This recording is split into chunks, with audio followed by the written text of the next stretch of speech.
तो भाई देख लिया ब्रैड पिट की नई film F1 and man this is cinema, absolute cinema. Movie खत्म होने के बाद तुम कुछ देर बैठ के सिर्फ स्क्रीन को निहारोगे कि यार कुछ बढ़िया देखा है। नॉर्मल थिएटर में इतना मजा आ रहा है, मुझे तो लगता है आईमैक्स वालों को तो मोक्ष की प्राप्ति हो गई होगी। एनीवे, इस फिल्म में क्या अच्छा है क्या बुरा और क्या ये तुम्हें देखनी चाहिए इस वीडियो में पता चलेगी बिना स्पॉइलर के। और बहुत अजीब क्वेश्चन है, बिल्कुल देखने जाओ। शुरुआत करते हैं इसकी स्टोरी से। बहुत सिंपल सी स्टोरी है और ऐसी स्पोर्ट्स मूवी की जो टेम्पलेट होती है लगभग उसी को फॉलो करती है। ब्रैड पिट जो कि काफी बड़े हो चुके हैं वो वापस से F1 में वापसी कर रहे हैं और एक रूकी है जिसका पहला मैच है। अब इन दोनों की अनोखी जोड़ी कैसे F1 के रेस को करती है और कैसे जिताती है, मूवी इसी पे फोकस करती है। F1 की सिनेमेटोग्राफी इतनी खतरनाक है, इतनी बढ़िया लगती है देखने में कि तुम through out the running time एक ऑ के स्टेट में रहते हो कि सामने क्या चल रहा है। F1 जैसे रेस को कैप्चर करना ऑलरेडी बहुत ही क्रेजी और डिफरेंट टास्क है, पर इसको बहुत अच्छे से किया गया है। 3-4 पर्सपेक्टिव हमें देखने को मिलते हैं, एक कार का, रेस का और बाकी ऑडियंसेस का। इनमें भी क्लोजअप्स आ गए, टॉप डाउन शॉट हो गए और वाइड एंगल फ्रेम्स। इस फिल्म की यूएसपी है इसकी रेसिंग और F1 कार, और उसको दिखाने के लिए ऐसे कैमरा एंगल्स और फ्रेम यूज किए हैं जो हर पल एक एक्साइटमेंट, एक रश वाली फीलिंग तुम्हें देंगे जो रेसिंग वाली चीजों में चाहिए। एक शॉट तो इतना कमाल का था कि लगता है किसी ने तुम्हें खींच के तमाचा मारा है और तुम खुश हो रहे हो। ये वाला शॉट जब ट्रेलर में भी आया था तो चौंका दिया। इन्होंने किया ये कि F1 वाली गाड़ी के बोनट पे कैमरा लगा दिया जो कि एक पल को पीछे वाली कार्स दिखा रहा है और फिर जुप करके सामने आ जाएगा। बहुत ही ट्रिपी फीलिंग देता है। मूवी इतनी बढ़िया चल रही होती है, तुम उसके ट्रांस में जा चुके हो, आपस में कौन बैठा है क्या कर रहा है कुछ पता नहीं, सिर्फ मूवी है और तुम हो, और ये शॉट आके तुम्हें झंझोर के चला जाता है। तुम ट्रांस से बाहर आ जाते हो और सोचते हो यार क्या बढ़िया चीज देखी। F1 की रेसिंग की एक्साइटमेंट और रश को तो इन्होंने अच्छे से कैप्चर किया ही है। एक चीज जो मुझे इसकी स्पेशली पसंद आई कि इन्होंने रेसिंग को, स्पेशली रेसिंग को कहीं भी स्लो करके नहीं दिखाया। जो चीज जितनी फास्ट जा रही है उसको वैसे ही कैप्चर किया है। अब वो बात है वो 200 किलोमीटर के हिसाब से जा रही है तो उसको थोड़ा स्लो करके दिखाना पड़ेगा, पर वो फील नहीं होने देती। और इनके पास एडवांटेज था F1 गाड़ी का, क्योंकि जब वो रेस करती है और घूमती है वो नॉर्मल गाड़ियों जैसी नहीं लगती, इसीलिए ये वाली जो रेस है बहुत ही डिफरेंट फील होती है और डिफरेंट हिट करती है। साथ ही में तुम्हें जो हमारे मेन एक्टर्स है उनका क्लोजअप देखने को मिलता है, वो कितने परेशान है, पसीना आ रहा है, मोड़ने की कोशिश कर रहे हैं, और ये सब देख के समझ में आता है कि कैसे रियल शूटिंग करी है उन्होंने और ये कितना ऑथेंटिक फील होता है। इसकी एडिटिंग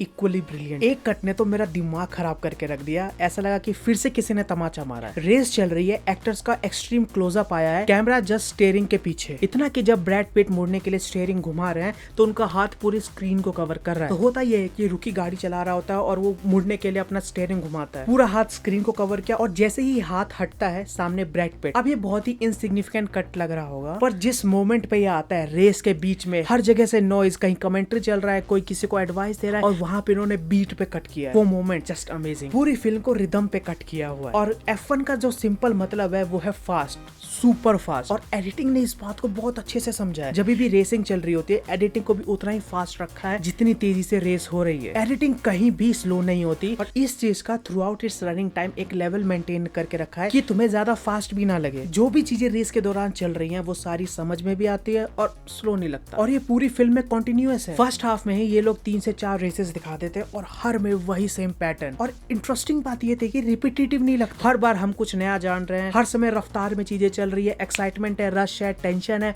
और फिर कट करके साइलेंस। फिल्म में 2-3 जगह हैं जहाँ पे मोमेंट बिल्ड किया है और चीजें बिल्ड होती जा रही है और उसके बाद साइलेंस काफी लंबा, और वो जो साइलेंस है बहुत तगड़ा हिट करता है। उस बिल्डअप से तुम्हें आइडिया लग जाता है कि क्या आने वाला है, और वो एक्साइटमेंट वहां पे मतलब अमेजिंग। और कितने अच्छे वर्ड ढूंढूं मैं इसके लिए। F1 का स्टोरी और स्क्रीन प्ले स्पोर्ट्स मूवी का जो एक बेसिक टेम्पलेट होता है उसी को ओवरऑल फॉलो करती है, सिमिलर बीट्स पे हिट करती है, पर इस मूवी के अंदर वो बेच रही है फॉर्मूला 1, वो रेसिंग, वो एक्साइटमेंट जो उन्होंने नेल कर लिया। F1 की जो पूरी दुनिया है वो मेरे लिए नई थी, जिसकी वजह से मुझे पूरी मूवी भी नई फील होती है। इस वर्ल्ड का एक्सप्लोर होना, वहाँ के कैरेक्टर्स, कार को जानना, रेसिंग के रूल्स को जानना मेरे लिए बहुत इंटरेस्टिंग था। और सबसे ब्रिलियंट बात मुझे इस फिल्म की लगी, जो मैं चाहता हूँ बाकी डायरेक्टर्स भी अपनाएं, ये कुछ भी तुम्हें स्पून फीड नहीं करती। अरे स्पून फीड छोड़ो, कुछ बताती ही नहीं है, and in a good way. ये फिल्म एज्यूम करके चलती है कि तुम्हें F1 के बारे में तो पता ही होगा, अगर नहीं पता है तो फिल्म देखो और साथ साथ डिस्कवर करो।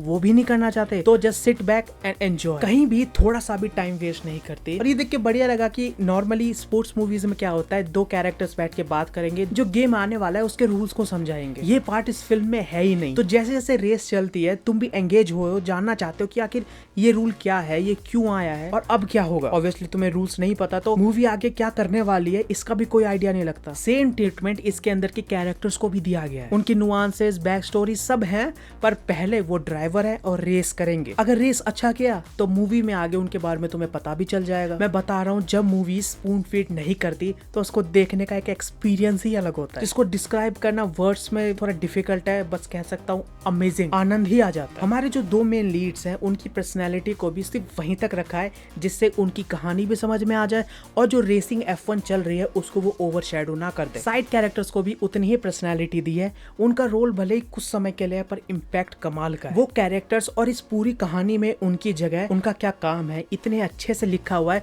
कि तुम उनका फेस, उनका काम, उनका नाम याद रखते हो। ये सब छोड़ो, तुम्हें याद रह जाता है कि उनके क्या स्ट्रगल्स थे, उन्होंने कितनी मेहनत करी। हर एक एस्पेक्ट को, हर एक कैरेक्टर को बहुत ही केयरफुली डिजाइन किया है और उतना ही स्पेस दिया है जिससे F1 रेसिंग ओवरशैडो ना हो। और कहानी एक ऐसी दुनिया की जिसके बारे में हमने सुना तो है पर कभी ध्यान से देखा नहीं, इसके एडवांटेज में वर्क करती है, स्पेशली मेरे जैसे ऑडियंस के लिए जिसको F1 के बारे में सिर्फ इतना पता है कि वो रेस होता है बस। अब ये जो रेसिंग है उसको एक्साइटिंग बनाने के लिए इन्होंने मेन लीड्स के साथ और इनकी जो कंपनी है एक कंडीशन जोड़ दी है कि जीतना है तो मतलब जीतना है, साम दाम दंड भेद जो लगाना हो लगाओ, बस एक बार जीत जाओ। जीतना तो बहुत दूर की बात हो गई। पहले तो ये लोग ये सोचते हैं कि बस टॉप 10 में आ जाए किसी तरीके से, वो इनके लिए एक जीत के समान है। तो अब थोड़ी देर के लिए जस्ट इमेजिन करो एक ऐसा वर्ल्ड जिसकी रेसिंग के बारे में हम कुछ नहीं जानते, ऐसे कैरेक्टर्स जिनको जीतना छोड़ो पहले टॉप 10 में आना है और साथ में F1 रेसिंग। ये सारी चीजें मिलकर एक ऐसे सिनेरियो क्रिएट करते हैं जिसको देखने में मजा आ रहा है। अभी सिनेमेटोग्राफी, एडिटिंग और स्क्रीन प्ले मिलकर कुछ ऐसे मोमेंट्स क्रिएट करते हैं जो उतने एपिक नहीं है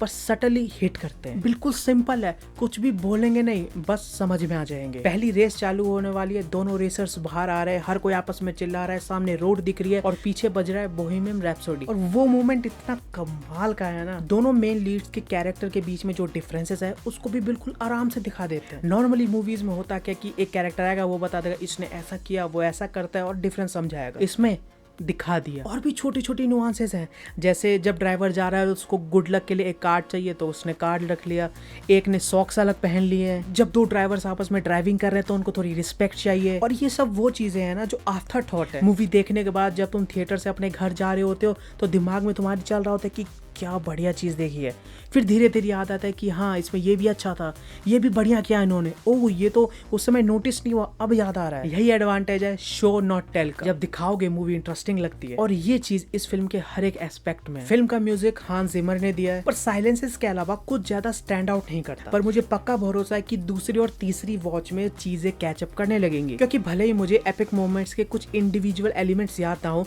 पर वो फीलिंग याद है, उस समय क्या महसूस हुआ था, मैं किस स्टेट ऑफ माइंड में था, सब याद है। तो म्यूजिक इतने अच्छे से ब्लेंड हो रखा था इसके कहानी के साथ कि वो अलग से उतना ध्यान में नहीं आता। पर मुझे पता है जब मैं फिर से ये मूवी देखूंगा वो साउंड दिमाग में आ जाएगा। हाँ, यहाँ पे मैं मूवी की साउंड डिजाइन की भी तारीफ करना चाहूंगा, इनक्रेडिबल। अब इस फिल्म को देखने के बाद F1 की जो दुनिया है मुझे उसके बारे में जानने का मन कर रहा है, जानना है कि रेसेस कैसे होते हैं, उसके रूल्स क्या हैं और भी इधर उधर की चीजें। और पता है जैसे जैसे इस वर्ल्ड के बारे में मैं जानता जाऊंगा इस फिल्म के लिए अप्रिसिएशन और भी बढ़ती रहेगी। एनीवे, एक्टिंग वगैरह सबकी बहुत बढ़िया थी। इस फिल्म में ऐसा तो हुआ नहीं होगा कि VFX और CGI यूज नहीं हुआ होगा, और उसको इतने अच्छे से छुपाया है कि समझ नहीं आता। डायरेक्शन कमाल की है। तो ओवरऑल कहूँ तो थिएटर जाओ, ये फिल्म देखो, थिएटर में प्लीज मिस मत करना। फिल्म देखने के बाद तुम बाहर निकले और अगर तुमने दिस इज सिनेमा नहीं बोला तो चैनल बंद कर दूंगा मैं। ये थे मेरे ओपिनियन, तुम्हारे क्या थॉट्स है नीचे कमेंट्स में बताओ एंड सब्सक्राइब।